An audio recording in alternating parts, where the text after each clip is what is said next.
अंजना और आप देख रहे हैं टुडे एक्सप्रेस 24/7। आइए बढ़ते हैं आज की बड़ी खबर की ओर। कांग्रेस नेता राहुल गांधी लखनऊ आए और 2 घंटों में वापस दिल्ली लौट गए। कोर्ट कचहरी के चक्कर में उन्हें लखनऊ आना पड़ा था।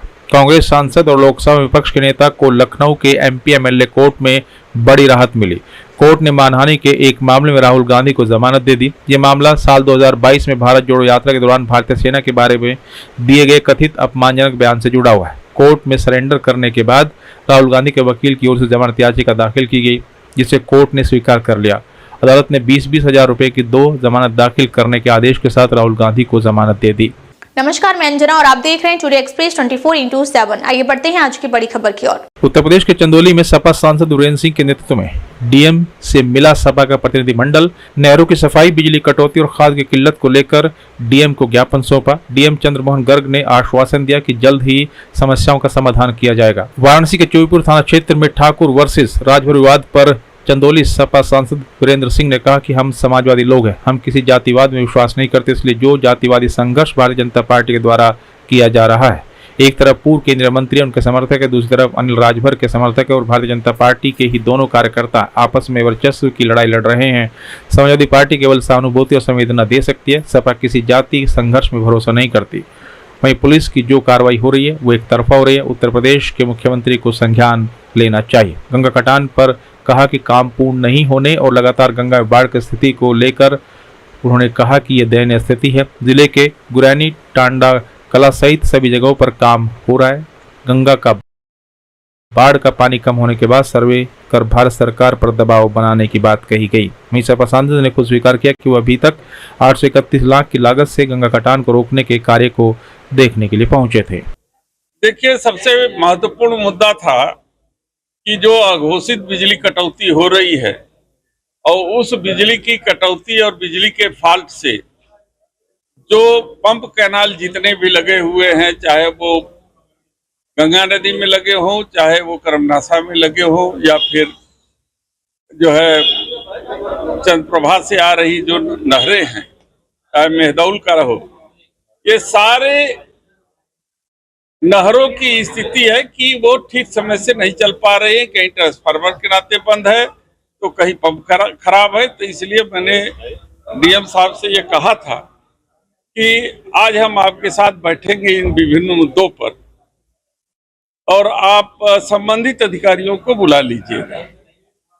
विशेष मुद्दा सिंचाई के संबंध में थे, बिजली के संबंध में थे और साथ ही साथ जो किसानों को समय से साधन सहकारी समितियों पर इफ्को का डीएपी नहीं मिल रहा है।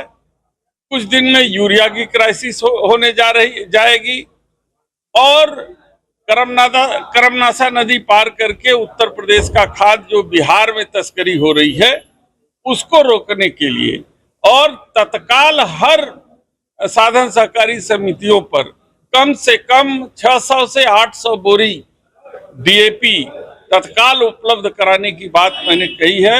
डीएम साहब ने सारे अधिकारियों को बुला करके सारी यथा स्थिति की जानकारी ली और कमेटियां बना दी एक्सियन और विद्युत विभाग के अधिकारियों से कि आप तत्काल 2 दिन के अंदर जाइए और चाहे वो पंप कैनाल का मामला हो, चाहे वो जो है कि बिजली का मामला हो, वो सारे चीजों को जाकर के रिपोर्ट दें और उसे ठीक करें। और रोज का रोज रिपोर्ट देने के लिए उन्होंने एक तरीके से नोडल अधिकारी के रूप में सबको जो है कि ड्यूटी लगा दी है। हमको भरोसा है कि ये जो है कि अब हम समस्या को कुछ हद तक निजात पाने में कामयाब हो पाएंगे और साथ ही साथ किसानों को जो भरपूर खाद मिले, समय से खाद मिले। अभी कुछ किसानों की रोपाई नहीं हो पाई है, तो ऐसी परिस्थिति में जो खादों की तस्करी है उसे रोकें और वहां पर समय से खाद हर साधन सहकारी समितियों पे मांग के अनुसार उपलब्ध कराने की बात जो है कही गई है। मैंने वो भी मुद्दा उठाया और उस मुद्दे पर एक्शन खड़ा होकर के वो पूरे सफाई दिया उन्होंने कि किस कारण से नहीं हो पाया और तत्काल उसको ठीक करके वहां पानी उपलब्ध कराने के लिए आदेश जिलाधिकारी के माध्यम से उन्हें दिया गया। नमस्कार, मैं अंजना और आप देख रहे हैं टुडे एक्सप्रेस 24/7। आइए बढ़ते हैं आज की बड़ी खबर की ओर। उत्तर प्रदेश के सोनभद्र में यूपी सरकार के खिलाफ सपा का हल्ला बोल प्रदर्शन, घुटने के बल विरोध करने पहुंचे सपा नेता कलेक्ट्रेट। सरकार की प्राथमिक विद्यालय की मर्ज नीति की निंदा की। प्राथमिक विद्यालय के मर्ज के फैसले को वापस लेने के लिए राज्यपाल को नामित जिलाधिकारी को ज्ञापन सौंपा। सपा जिला सचिव प्रमोद यादव ने कहा कि बीजेपी सरकार लगातार शिक्षा को निचले पायदान पर ले जा रही है। प्राथमिक विद्यालय को मर्ज कर शिक्षा को घुटने के बल बीजेपी सरकार ला रही है। विद्यालय मर्ज की तर्ज पर प्राथमिक सेवा केंद्रों को भी मर्ज कर बंद करने का सपा नेता ने आशंका जताई। सरकार में बढ़ती महंगाई बेरोजगारी पर सरकार बोलने को तैयार नहीं। सपा की दो टूक, अगर मांगों को पूरा नहीं किया गया तो जिले में आने वाले मंत्री से लेकर मुख्यमंत्री तक का घेराव किया जाएगा। प्रदेश की भाजपा सरकार शिक्षा को घुटने के बल पर ला दिया है। सोनभद्र हमारा 8वां जिला ऐसा है जो अति पिछड़ा जिला इलाका आता है। सोनभद्र में अगर सरकारी विद्यालयों को मर्ज किया जाता है तो ये दुर्भाग्यपूर्ण है। यहाँ पे 84 विद्यालय हैं, लेकिन अब तक 18 विद्यालय को मर्ज किया जा चुका है। काफी दिक्कतों का सामना करना पड़ता है। बच्चे नहर नाला पार करके जाते हैं, पुल पार करके जाते हैं। ये दुर्भाग्यपूर्ण है और हमको तो लगता है ये प्रदेश की भाजपा सरकार अभी सरकारी विद्यालयों को तो मर्ज कर रही है। हमको लग रहा है कि ये स्वास्थ्य जो गांव-गांव में प्राथमिक स्वास्थ्य केंद्र हैं उसको भी बंद करने का ये भाजपा सरकार काम करेगी। स्वास्थ्य बंद कर दिया आपने, अभी आप बिजली को निजीकरण करने का काम कर रहे हैं, तो आम जनता पर महंगाई का बोझ बढ़ेगा। और ये जो शिक्षा को आप घुटने के बल पर ला दिए हैं, इसको समाजवादी पार्टी के कार्यकर्ता बर्दाश्त नहीं करेंगे। तो आज आप लोगों ने ज्ञापन दिया, किसको ज्ञापन दिया है? ये हम लोग ज्ञापन आज माननीय राज्यपाल नामित ज्ञापन हम लोग माननीय जिलाधिकारी को सौंपे हैं और मांग कर रहे हैं। ये दुरूह क्षेत्र है सोनभद्र, यहाँ सरकारी विद्यालयों को संबद्ध न किया जाए, पुनः उसी विद्यालय में सुचारू रूप से पठन पाठन कराने का काम ये सरकार करे, नहीं तो लंबा आंदोलन समाजवादी पार्टी के कार्यकर्ता करेंगे। नमस्कार, मैं अंजना और आप देख रहे हैं टुडे एक्सप्रेस 24/7। आइए बढ़ते हैं आज की बड़ी खबर की ओर। संगम नगरी प्रयागराज के लोगों को जिस पल का इंतजार था, आखिर वो पल आ गया। कुछ देर पहले संगम नगर स्थित लेटे हनुमान मंदिर को मां गंगा ने इस साल भी नहला दिया, जिससे एक तरफ जहां श्रद्धालुओं में खुशी की लहर, तो वहीं दूसरी तरफ सड़कों पर नाव चलना शुरू हो गई। गंगा और यमुना में पिछले कई दिनों से हो रही जलस्तर में बढ़ोतरी के बाद गंगा का पानी लेटे हुए हनुमान जी के मंदिर में प्रवेश कर गया और मां गंगा ने हनुमान जी को नहला दिया। संगम किनारे स्थित पौराणिक महत्व के इस मंदिर में हनुमान जी की मूर्ति के साथ ही समूचा मंदिर परिसर गंगा के पानी में डूब गया। मान्यताओं के मुताबिक जिस साल गंगा का पानी मंदिर में हनुमान जी की मूर्ति तक पहुंचता है, उस साल प्रयागराज में कोई प्राकृतिक आपदा नहीं आती और हर तरफ शांति रहती है। पौराणिक महत्व वाला दुनिया का इकलौता ऐसा मंदिर है जहां हनुमान जी लेटे हुए हैं और इसी मुद्रा में अपने भक्तों को दर्शन देते हैं। उधर जलस्तर में बढ़ोतरी होने के चलते निचले इलाकों में बाढ़ के हालात बने हुए हैं। आनंदनम वीरम जानकी शोकनाशनम कपीशमक्षहंतारम वंदे लंका भयंकरम। देखिए, आज जिस दिन का पूरे साल भर से हम सभी को इंतजार रहता है, वो दिन आज का है। देखिए, वैसे तो इस समय पूरे भारतवर्ष में, पूरे संसार में अभी विपदा और बाढ़ें आ रही है, लेकिन यही बाढ़ का एक रूप संकट मोचन श्री बड़े हनुमान जी महाराज प्रयागराज में उत्सव का रूप लेता है। आज आप सभी देख रहे हैं कि प्रयाग इस पवित्र धरा में स्वयं वरुण देवता भी प्रसन्न है, साथ ही साथ माँ भगवती गंगा, जो आज मंगलवार का दिन चयनित किया हमारे हनुमान जी महाराज के लिए, उस दिन हनुमान जी महाराज शयन कर रहे हैं।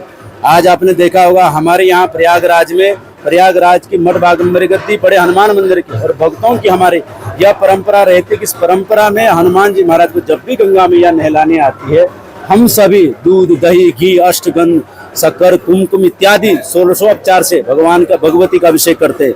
माता को पुकारते हैं कि माता पधारें, अपने पुत्र को स्नान कराएं। हम सभी सौभाग्यशाली हैं कि आज हमारे साथ गंगा मैया के साथ साथ वरुण देवता भी प्रसन्न हो रखे हैं। तो ये यहाँ पर श्री हनुमान जी महाराज का आरती से, डमरू नाद से उनका स्वागत किया जाता है, उनको शयन में भेजा जाता है। आज के दिन की विशेषता यह रहती है कि भगवती त्रिवेणी जो अपने पुत्र को स्नान कराते, कहते हैं कि जिस साल हनुमान जी महाराज स्नान करते हैं, संपूर्ण विश्व का कल्याण करते हैं। तो यह है, इसलिए हम यहाँ उत्सव के रूप मनाते हैं, जहाँ सुंदरकांड, हनुमान चालीसा और रामचरितमानस इत्यादि स्तोत्रों से, रचनाओं से, गंगा सूक्त से भगवती का, हनुमान जी महाराज का पूजन अर्चन किया गया। नमस्कार, मैं अंजना और आप देख रहे हैं टुडे एक्सप्रेस 24/7। आइए बढ़ते हैं आज की बड़ी खबर की ओर। उत्तर प्रदेश के सोनभद्र में सड़क पर हो रही जल जमाव का धान रोककर जताया विरोध। फ्लाईओवर के नीचे सर्विस लाइन पर कांग्रेस ने रोका धान। कांग्रेस के पीसीसी सदस्य आशुतोष दुबे के साथ दर्जनों कार्यकर्ता मौजूद रहे। रॉबर्ट्सगंज फ्लाईओवर के नीचे सर्विस लाइन पर धान रोककर कांग्रेसियों ने विरोध जताया। देखिए जो है लगातार हम लोग जो है नगर पालिका से बात कर रहे हैं और यहाँ पे जो कार्यदायी संस्था जो सीएनडीएल जो चेयरमैन साहिबा ने बताया है कि वो नालियां बना रही हैं। आप देखिए पानी का निकास नहीं हो पा रहा। अभी हल्की सी बारिश सुबह हुई है मात्र और सड़कों पे देखिए पानी कैसे हो गया है। हम लोग विरोध प्रदर्शन कर रहे हैं धान लगा के कि क्या अब स्थिति नगर पालिका राउंड कैसी हो गई है कि जो है धान लगाना पड़ेगा सड़कों पर। यहाँ का जो है आम नागरिक, यहाँ का जो है रहवासी, यहाँ का व्यापारी, यहाँ का जो है आम युवा सब क्या धान लगाए सड़कों पर? ये क्या खेती करने की जगह है? तो हम लोग विरोधात्मक जो है यहाँ पे कार्यक्रम किए जो इसको देखें और उनको कम से कम अब संज्ञान में हो कि यहाँ कम से कम जो है सड़कें सही कराएं ताकि जो आम जनमानस को आने जाने में दिक्कत ना हो। और इसी की हमारी मांगे इसी को लेकर हम लोग बुआई का काम किए हैं। नमस्कार, मैं अंजना और आप देख रहे हैं टुडे एक्सप्रेस 24/7। आइए बढ़ते हैं आज की बड़ी खबर की ओर। उत्तर प्रदेश के सोनभद्र में दुदुदी कोतवाली क्षेत्र के लांबी गांव में एक हैरान करने वाला मामला सामने आया जब जामुन खाने की जिद ने वृद्ध की जान सांसत में डाल दी। पागन नदी पार कर टापू पर जामुन खाने गए 60 वर्षीय गणेश खरकवार की सांस उस समय अटक गई जब अचानक पहाड़ी पागन नदी में बाढ़ आ गई और गणेश खरवार टापू पर अकेला फंस गया। अकेला पानी के बीच टापू पर फंसे गणेश को बचाने के लिए ग्रामीणों ने कोशिश की, लेकिन घंटों की मेहनत बेनतीजा निकलता देख थक-हार कर ग्रामीणों ने मदद के लिए पुलिस को सूचना दी। सूचना पर मौके पर पहुंची पुलिस ने ग्रामीणों की मदद से कड़ी मशक्कत के बाद गणेश खरवार को सुरक्षित बाहर निकाला। बता दें कि इससे पहले भी जिले में पुलिस की मुस्तैदी से कई लोगों की जान बच चुकी है। नदी में फंसे व्यक्ति का सफल रेस्क्यू कर पुलिस की मुस्तैदी ने फिर से लोगों को भरोसा जीत लिया। ये कार्य पुलिस और जनता के समन्वय का एक उत्कृष्ट उदाहरण है। नमस्कार, मैं अंजना और आप देख रहे हैं टुडे एक्सप्रेस 24/7। आइए बढ़ते हैं आज की बड़ी खबर की ओर। एक मजबूर माँ बाप ने अपील की है। एक नौजवान की जिंदगी की ये पुकार है। लखनऊ के नगर पंचायत अमेठी के रहने वाले मोहम्मद इश्तियाक की हालत बेहद नाजुक है। ब्रेन हैमरेज से पीड़ित है, दिल में छेद है और बिस्तर पर कई दिन से जिंदगी और मौत की जंग लड़ रहा है। इस अभियान की शुरुआत इरफान अब्बासी, पत्रकार और डॉक्टर राजेश ने की है। इसमें लोगों से मदद की अपील की गई है ताकि किसी की जिंदगी बचाई जा सके। इसके अलावा लखनऊ के देवदूतों, अमेठी और आसपास के शुभ चिंतकों ने लोगों से अपील की है। नमस्कार, मैं अंजना और आप देख रहे हैं टुडे एक्सप्रेस 24/7। आइए बढ़ते हैं आज की बड़ी खबर की ओर। दिल्ली से सटे नोएडा में लोगों को फंसाकर लूटपाट करने वाले गिरोह का खुलासा हुआ है। डेटिंग ऐप के जरिए लोगों को फंसाते थे। पुलिस ने लूटपाट करने वाले 4 लोगों को गिरफ्तार किया है। 9 जुलाई को युवक से लूट की घटना को अंजाम दिया गया था। डेटिंग के लिए बुलाकर सेक्टर 34 में लूट की घटना को अंजाम दिया गया था। पीड़ित सामाजिक बाधाओं के कारण लूट की शिकायत नहीं करते थे। पुलिस ने चेकिंग के दौरान 4 आरोपियों को गिरफ्तार किया। पकड़े गए आरोपियों के द्वारा कई घटनाओं को अंजाम दिया गया है। कब्जे से 2 बाइक, 4 फोन और 3200 रुपये नकद बरामद हुए। नोएडा के सेक्टर 24 थाना पुलिस ने इसका खुलासा किया है। सीपी मैम के सख्त निर्देशन में एडीसीपी और एसीपी के नेतृत्व में हमारा एक्सप्रेसवे थाना अध्यक्ष और इनकी टीम ने आज एक गैंग को अरेस्ट किया है जो फर्जी कॉल सेंटर चलाता था।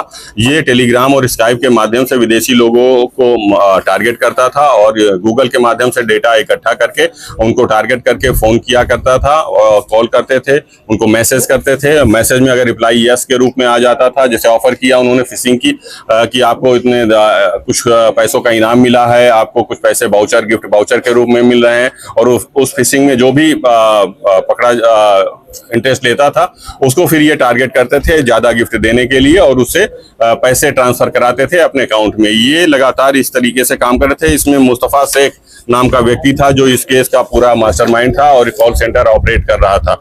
इसमें ये लोग डिजिटल करेंसी और गिफ्ट वाउचर के रूप में US डॉलर वगैरह लेते थे और यहाँ लोकल में उसको अपने अकाउंट्स में ट्रांसफर करा लेते थे और उसको निकाल करके अपने ऐशो आराम के यूज किया करते थे। अभी ये पूरा गैंग पकड़ा गया है। 12 लोग इसमें शामिल हैं। इनकी निशानदेही पे 10 laptop, 16 Android phone, 9 laptop charger, headphone, keyboard, internet router और आईफोन चार्जर आदि प्राप्त हुए हैं। अभी इनको गिरफ्तार किया गया है, विधिक कार्रवाई की जा रही है। नोएडा में कब से चल रहा था, कहाँ चल रहा था? ये पिछले कुछ समय से लगातार लगभग 2-3 महीने से इस क्षेत्र में सक्रिय थे और ये जो हमारा एक जेपी कॉस्मोस बिल्डिंग है यहाँ पे, उसके 17वें मंजिल पे एक इन्होंने कमरा किराए पे ले रखा था। वहां पे ये पूरा एक कॉल सेंटर के रूप में ऑपरेट कर रहे थे।